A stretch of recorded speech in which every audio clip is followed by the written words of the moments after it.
Bismillahirrahmanirrahim. Assalamualaikum warahmatullahi wabarakatuh. Perkenalkan, nama saya Muhammad Abdi Maulana, Fakultas Tarbiyah Prodi PAI Pendidikan Agama Islam, NPM 2101020108. Saya berkuliah di IAIDU, Institut Agama Islam Darul Ulum Hasan Kisaran. Kali ini saya ingin memenuhi mata kuliah Sejarah Peradaban Islam bersama rekan saya yang di sebelah kiri saya. Perkenalkan, nama saya Adi Saputra, NPM 2101020061. Dan di sebelah kiri saya. Perkenalkan, nama saya Muhammad Arif, NPM 2101020019. Kali ini kami ingin memenuhi mata kuliah Sejarah Peradaban Islam. Dosen pengampu Buya Rahmat Ismail MPD.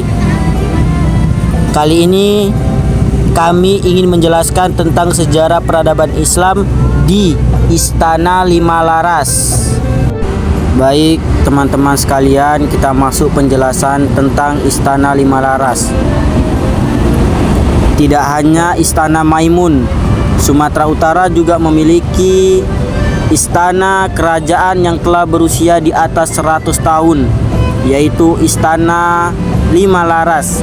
Istana Lima Laras terletak di Desa Laras, Kecamatan Tanjung Tiram, Kabupaten Batubara, Sumatera Utara. Istana yang berada di atas tanah seluas 102 kali 98 meter ini dibangun oleh Datuk Mat Yuda, Raja Kerajaan Lima Laras, pada tahun 1907 dan selesai pada tahun 1912. Perjalanan menuju Istana Lima Laras saya lakukan bersama sahabat saya Arif dan Adi. Kami mengendarai sepeda motor karena angkutan hanya sampai di kota Batubara saja. Saya pikir mudah menemukan istana ini, ternyata cukup sulit karena lokasinya di pinggir kota. Semula istana ini bernama Istana Niat karena rencana pembangunannya berdasarkan niat Mat Yuda untuk mendirikan sebuah istana untuk kerajaan itu.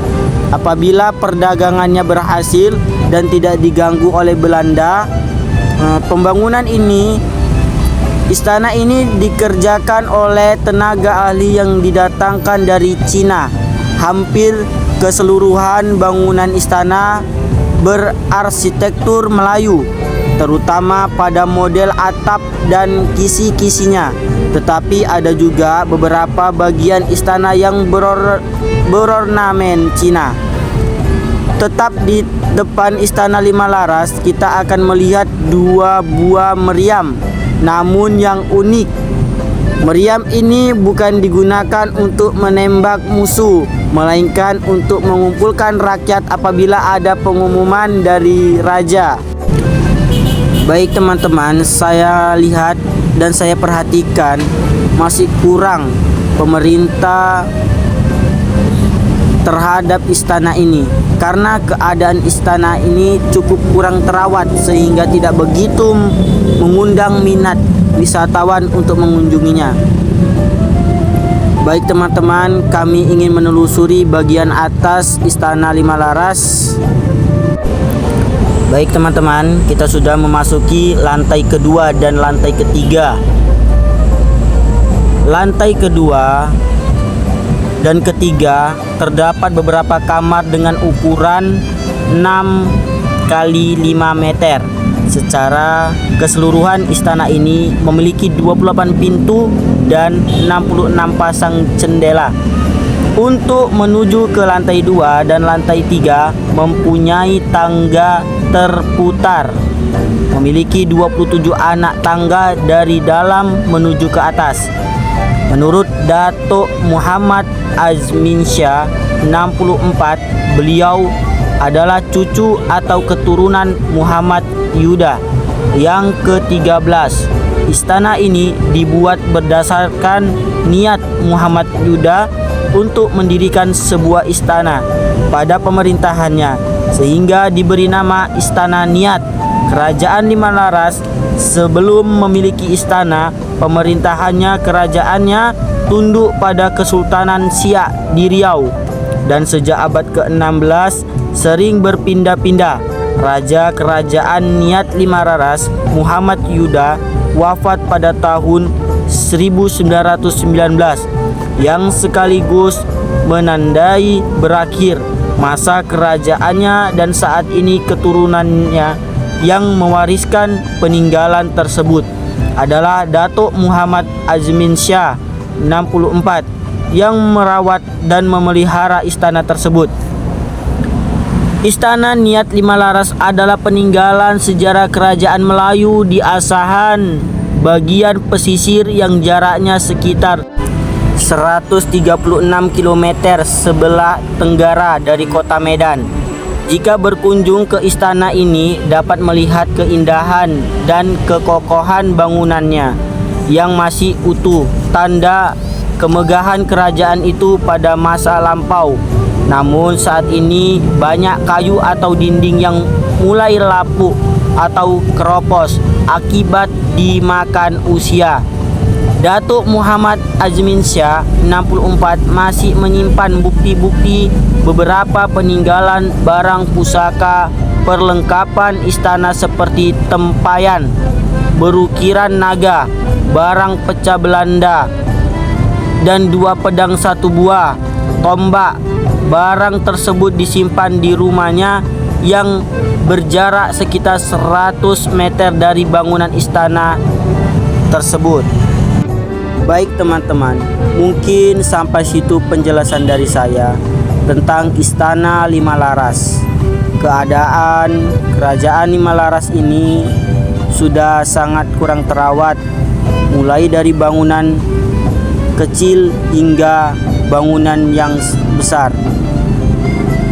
Kayu-kayu yang berada di Istana Lima Laras sekarang sudah banyak yang keropos karena dimakan rayap.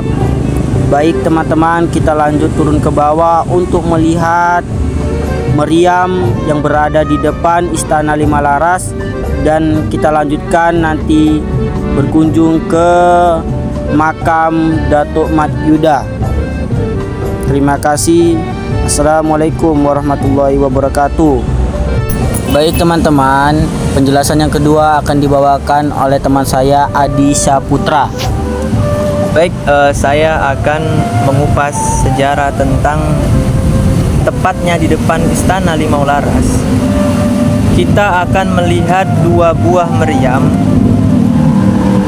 Namun yang uniknya, meriam ini bukan digunakan untuk menembak musuh, tetapi melainkan untuk mengumpulkan rakyat apabila ada pengumuman dari raja. Inilah gambaran 2 buah meriam tersebut, bisa kita lihat bersama. Cukup unik ya. Baik teman-teman, materi kedua yang akan dijelaskan oleh teman kita Muhammad Arif. Baik, di sini kita akan mendatangkan di mana terletaknya kuburan Datuk Mat Yuda. Kita lihat bersama ya. Ayo. Nah, di sini kita lihat bisa bersama kayak mana kondisi dan keadaan kuburan Datuk Mat Yuda pada saat ini. Bisa kita lihat bersama kondisinya sangat kurang terawat ya. Dan banyak-banyak kuburan di tempat-tempat di sebelahnya. Baik, kita lihat bersama. Kayak ginilah kondisi pada saat ini.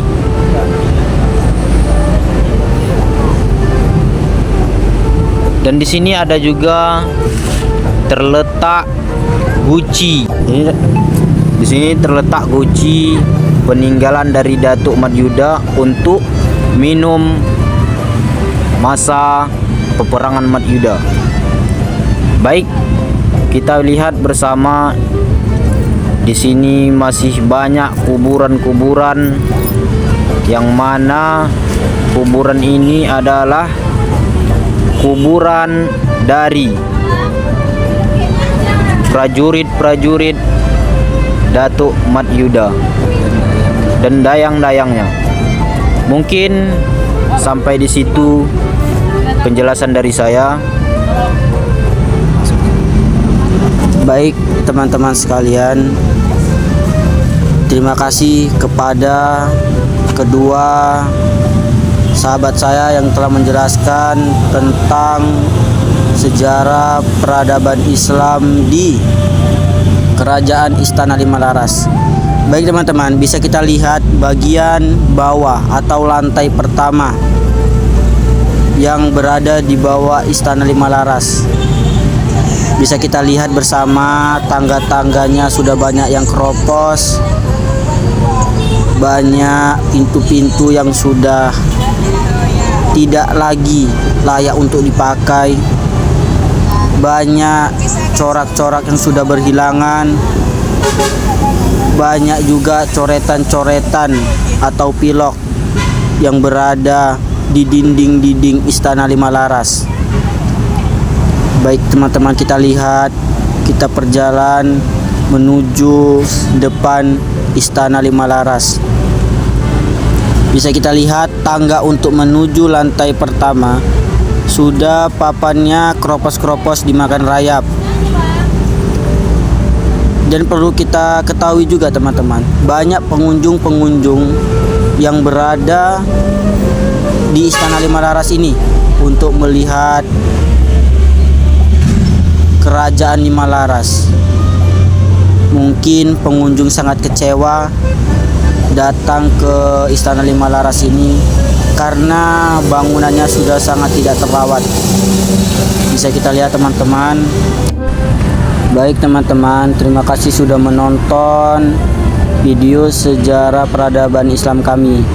Itulah kisah perjalanan kami menuju Kerajaan Istana Lima Laras. Semoga bermanfaat video yang kami buat ini untuk teman-teman di sosial media. Saya akhiri, nasrum minallahi wa fatun qarib wa basyiril mu'minin. Assalamualaikum warahmatullahi wabarakatuh.